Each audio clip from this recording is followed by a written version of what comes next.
Hey y'all, welcome back. It's Crissy O from Crissy O's Clucky Chronicles YouTube channel and CrissyOShow.com. So I just want to say welcome back to the farmstead vlog, y'all.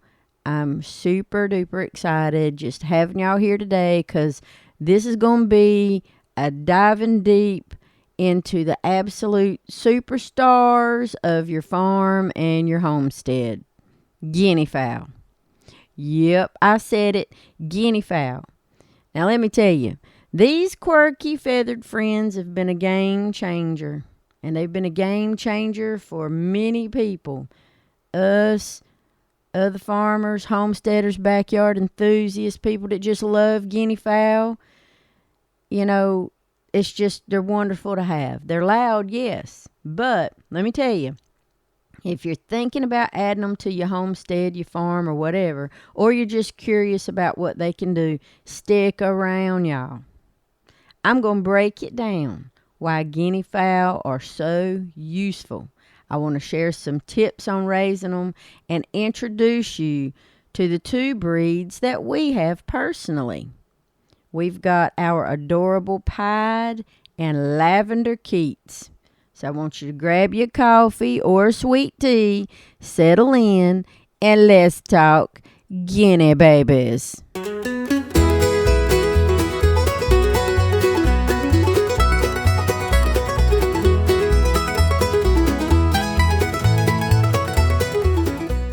So let's start with the basics. What are guinea fowl? Why are they such a big deal for farmers, homesteaders, backyard enthusiasts? Well, guinea fowl are these like small, hardy birds that are native to Africa. But they've become super popular on farms and homesteads worldwide, honey.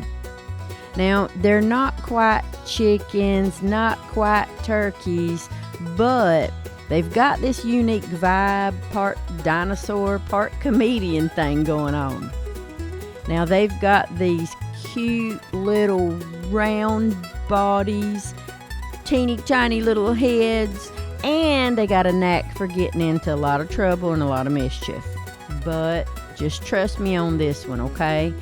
They earn their keep. And I'm going to tell you why.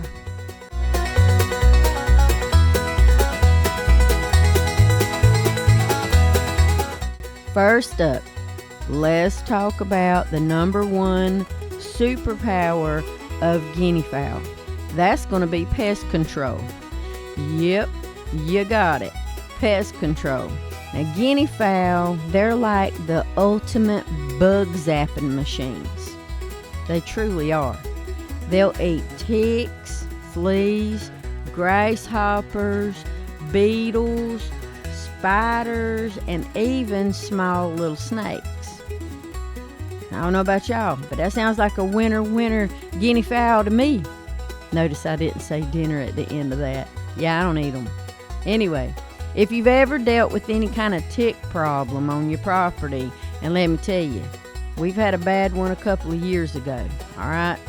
Because we live in the middle of the woods, 12 and a half acres of it.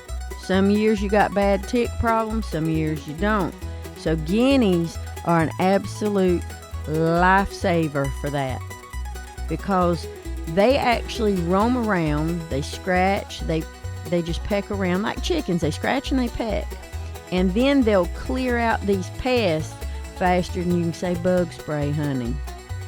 And actually, they have done these studies that suggest that guineas can reduce tick populations by up to 90% in areas that they patrol regularly.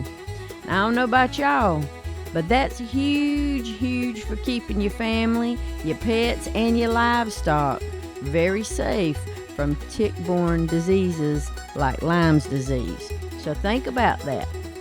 When you're like, oh, should I get guineas? Should I not get guineas? Well, that's a good reason to get guineas.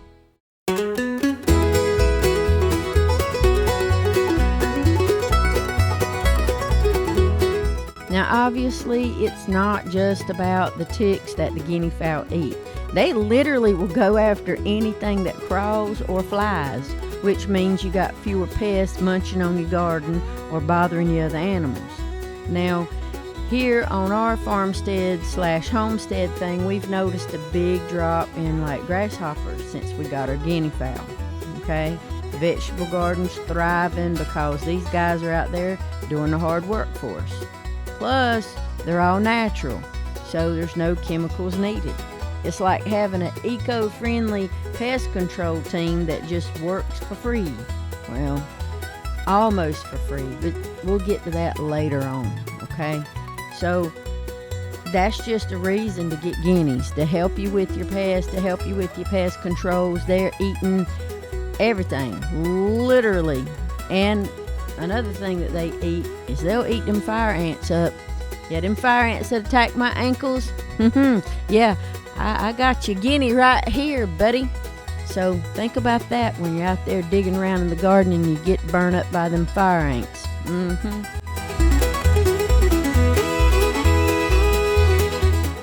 Now, another reason guineas are so awesome, they're like the homesteads or the farm's built-in security system. Now, I know some of y'all gonna say, oh my God, they're so loud, I can't stand them. They are loud for a reason, all right? That's your security system. These birds are super alert, and let me tell y'all, they don't miss a thing, not even as keets, not even as babies. They don't miss nothing. If a hawk flies overhead, a fox sneaks nearby, or even the neighbor's dog gets too close, these guineas are gonna sound their alarm. Well, their call it is. Let's say it's just unmistakable.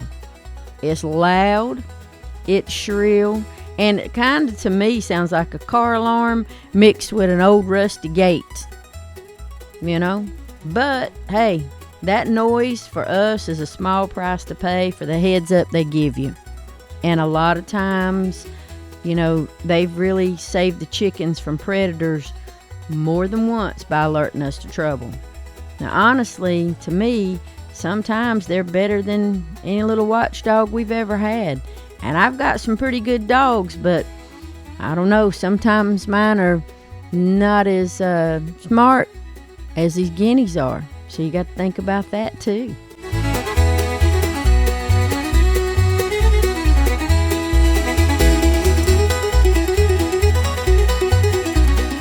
Now let's talk about the flock, because I know you're just dying to meet them. So we've got two breeds of guinea fowl right now, the keats that we've got. We've got pied and we've got lavender keats. Now the pied guineas, let me tell you, those are my personal favorites right now for their looks, because they just, oh, they're so pretty. They got this striking like black and white and brown colors, just speckled all in. It just makes them look like they're wearing a polka dot suit. It's bold, it's classic, they just stand out. They're so pretty. But let me tell you now, those lavender keats though, they are some gorgeous little babies, but in a totally different way, you know. So their feathers got this soft, almost pastel purpley gray color, and it just shines in the sunlight. It's like they're wearing a fancy evening gown or something. They are so adorable. Flighty, but adorable. That's why you got to handle them all the time. Now, even as keats, these baby guineas, they're already like showing off their unique colors and their personalities. Like, I know who's in there screaming right now. That's Gibby. Gibby, my lavender keat, is very vocal. Lolly, not so much, as far as wanting so much attention, but Gibby, oh yeah, Gibby. Binky's always angry from my pied keats and he'll bite your finger. But the rest of them, they're pretty chill for right now. Now, I know you guys are asking, what's the difference in the different breeds? What's going on besides their looks? Well, not really much, honestly, to be honest with you. Both the pied and the lavender guineas got the same instincts for foraging, predator spotting, and general chaos making. But the pied might be a little bit more common, but the lavender is a little rarer. So we kind of feel really lucky to have them. And we got our keats that we got ours from a local breeder, and just watching them grow has been such an absolute joy. I love it. They're already like enjoying the outside in their special little coop that we made for them and their special little run, because they're not quite ready to be out there and patrol with the adults, you know, kind of learning the ropes yet, but they are eating anything that comes in that little run. So that's a good thing. They are learning, and the chickens are getting to know them too. So they're all going to make really good friends.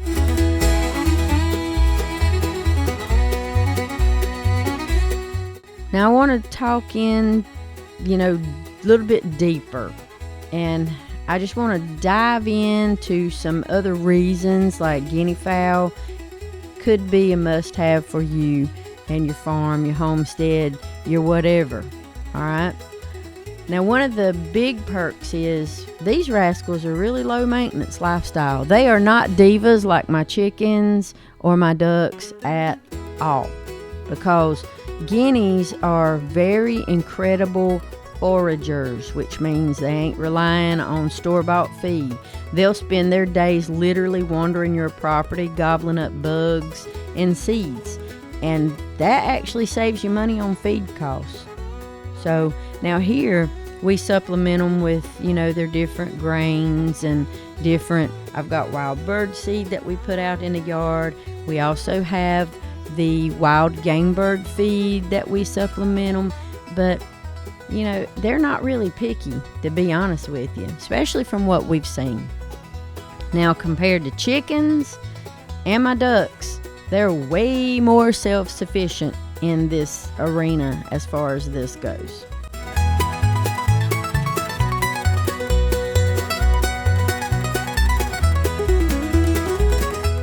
Now I want to talk about guinea eggs for a little bit. So guinea eggs, they are smaller than chicken eggs, but you can eat them. They are very rich and they are very creamy if you've not ever had them before. The yolks are a very deep golden color, and when I tell you that it's perfect for baking or scrambling, they are. So don't sit there and think that you can't eat chicken, duck, quail, and guinea eggs, because you can. You literally can eat them. It's not something you should turn your nose up to, okay? Now the shells, I will tell you this, they're super tough. Kind of like quail egg shells. They're super tough. They don't break easy. So just be aware of that. You might have to smack them a little bit harder. And we don't get as many eggs from guineas as we do from our chickens, because guineas will hide their nests. Now, sometimes you're going to be out there playing hide and seek with their eggs, but when you do find them, oh man, it's like a little treasure hunt. So if you want to hatch, great. If you have a broody female, she will hatch them for you. If you don't have a broody guinea female and you would like to hatch some and you don't have an incubator, stick them under a chicken.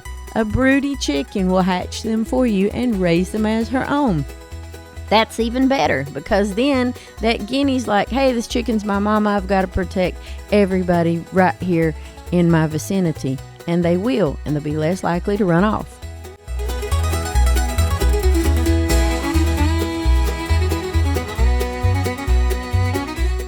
Now, another thing I love about guineas is how hardy they are. Now, guineas, let me tell you, they can handle all kinds of weather.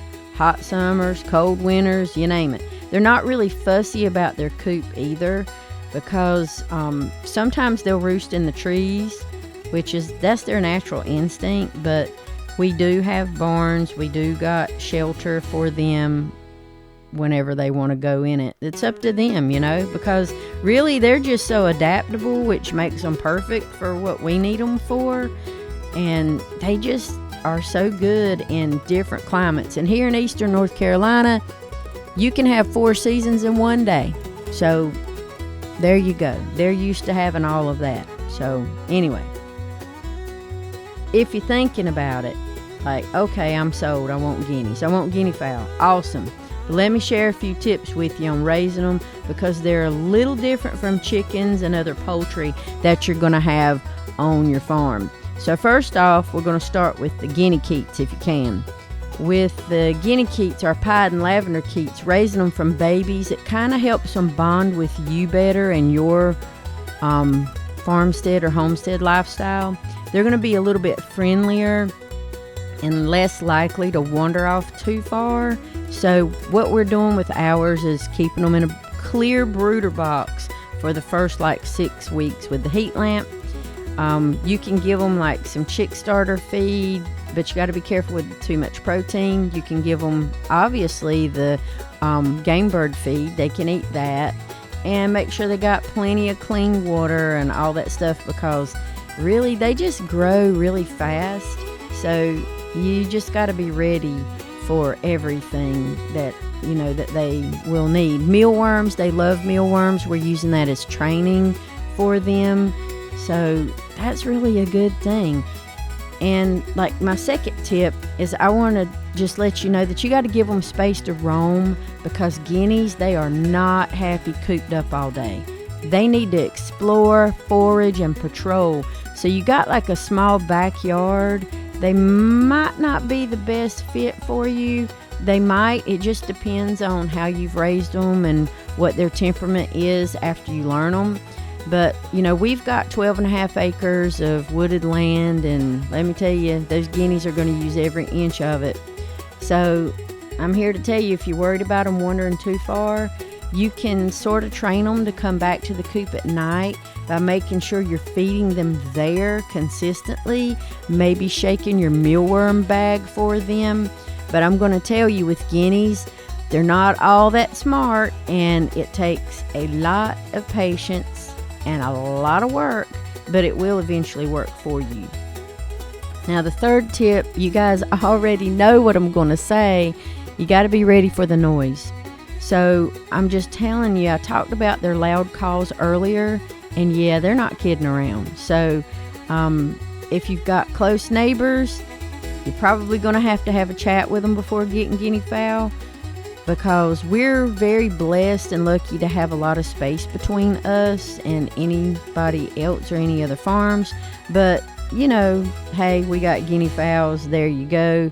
You might want to still warn people about the noise, because most of the time they're only going to get like really loud when something's up, like a predator, your delivery truck driver, the mail person, a random butterfly or something, or crow or somebody. So it's not constant, but just to let you know, it's definitely part of the guinea fowl package.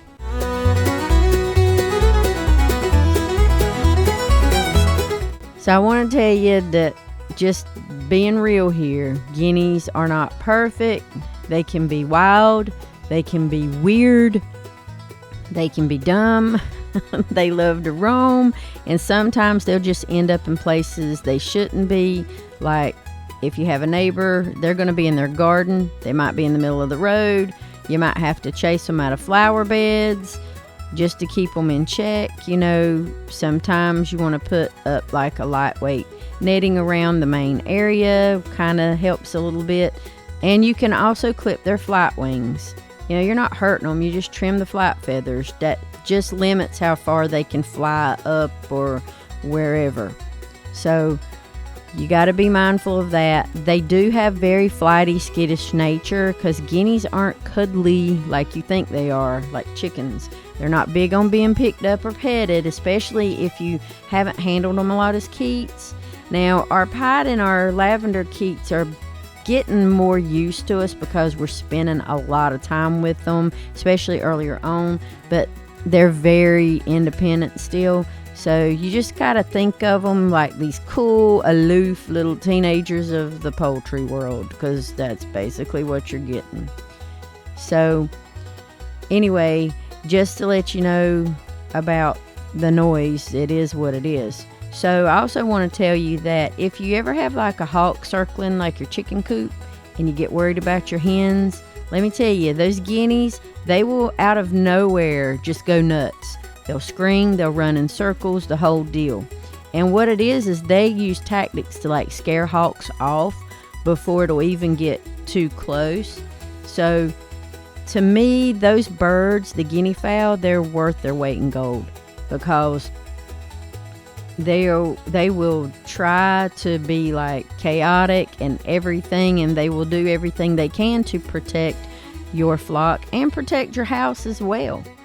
So it's enjoyable if you get, or you hatch, or you get any type of guinea fowl, because it is an interesting journey. I will say that the pied keats are the boldest. They charge right up to bugs like they're on a mission. The lavender keats, I found that they're a little bit more chill, but I mean, they're just as curious. So we've just enjoyed having the keats and having guinea fowl. They're really, really interesting, and they're so fun to watch, and they're just funny watching how they interact with the chickens. They will keep mean roosters in check. I'll just let you know that. They will do that, so be aware of that as well. And you can name them. Now, they might not know their names, but it's fun to see their little personalities come out when you've named one. Like Sweetie's really sweet, Binky's really bitey, that kind of thing, you know. So it's just cute to watch their personalities come out as they get bigger. So there you have it, guys. This is why guinea fowl is just a total game changer for your homestead.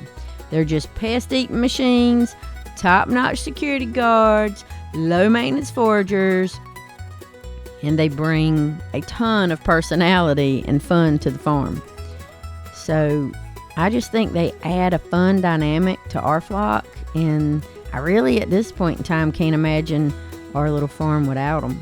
So yeah, sure, they're loud and wild and kind of dumb, but their benefits really outweighs the challenges there. So if you're thinking about getting guinea keats, do your research first on their care. Make sure you got space, and just freaking go for it.